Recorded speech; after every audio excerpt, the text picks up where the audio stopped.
also be routine in these counterpart conversations if the United States was planning to strike one of these locations for the chairman to inform his counterpart that the U.S. was about to strike, as is quoted in the Woodward book? Again, I'm not going to get into the confirming or speaking to details in question, reported. Would that be a common part of these conversations? Is if the United States was planning to conduct a strike on a location, right, would the chairman then call his counterpart to alert them to an incoming strike? Without speaking to that hypothetical, what I again would say is that these parts of the value, a part of the value of having these communications, particularly with countries like Russia and China, with which we are experiencing tension, is to try to reduce the risks of miscalculation and conflict, to try to take down tensions, to make clear what our national security interests are on you pick the issue. And that's the communication channel between our chairman and a chief of defense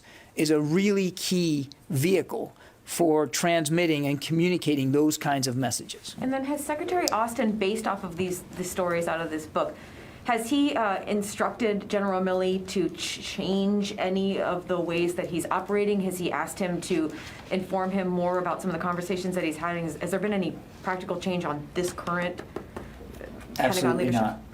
No, not in the least. Has full trust and confidence in Chairman Milley and the job that he's doing. Laura? Hey, thanks, John. So just following up on the previous questions, as you said, by law, by statute, the chairman is not in the chain of command. So if these allegations are true, that General Milley said that he would give a heads up to the Chinese if we were going to strike them, would that not be undermining civilian control of the military? Again, I'm not going to speak to unconfirmed reports from a book that we haven't looked at and read yet, and certainly not to a conversation that took place before the administration took office. I'm not going to go there, Laura. I guess I can't really understand why you're not denying that is happening, that happens, since that's a pretty serious allegation.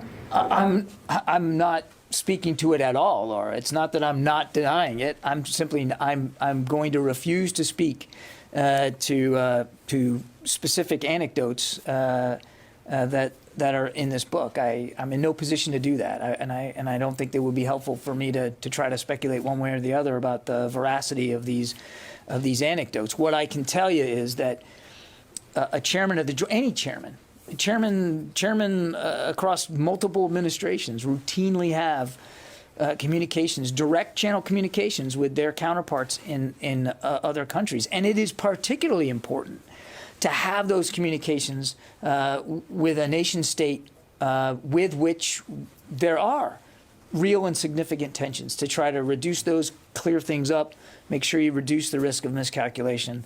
And I think you saw in the statement that the chairman's office that they put out earlier today that's exactly what was behind the context here for this particular call, which took place at a difficult time in our nation's history in this particular transition. And sorry, just to follow up on that point, Secretary Miller, acting Secretary Miller, told Fox News that he did not authorize the call.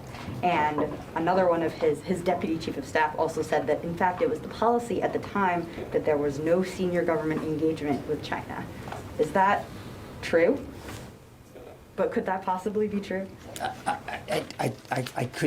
I couldn't answer that. I mean, those were before. That was time before we were in office. I can't speak to what the policies were for international communications were.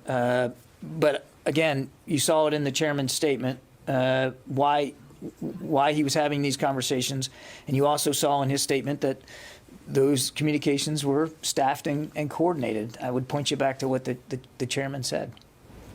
Yeah. Thank you, John. So you said it's routine for the chairman to speak to counterparts in China and Russia.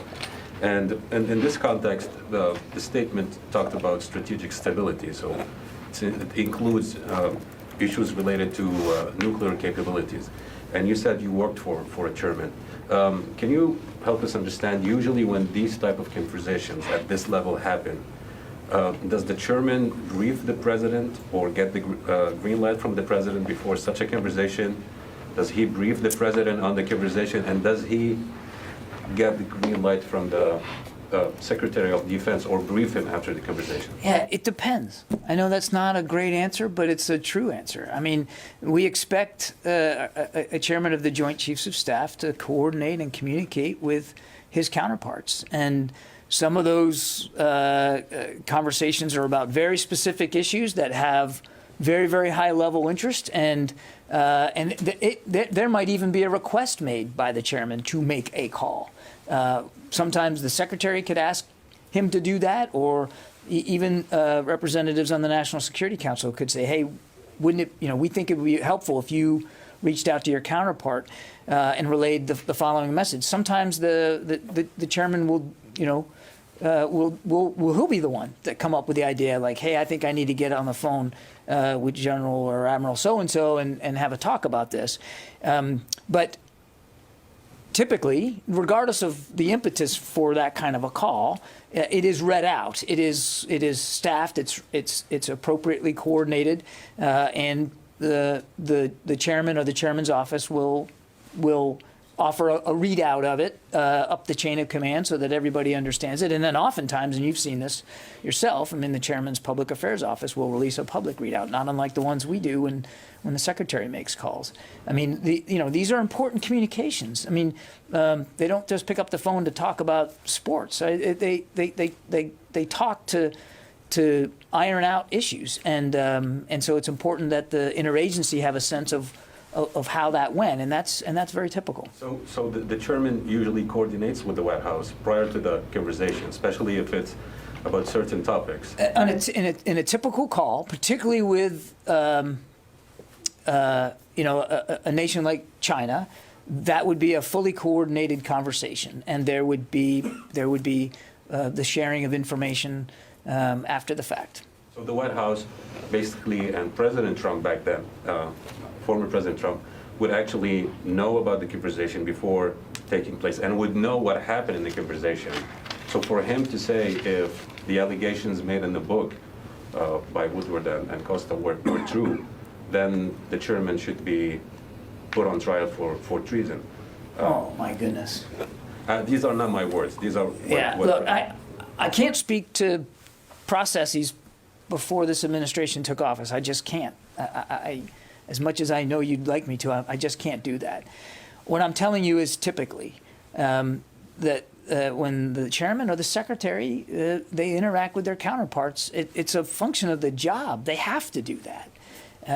That these conversations are properly coordinated. That's the way it goes. Now, is every single interaction written down and sent in a memo? Probably not. But ones that are that are of consequence, and they almost all are.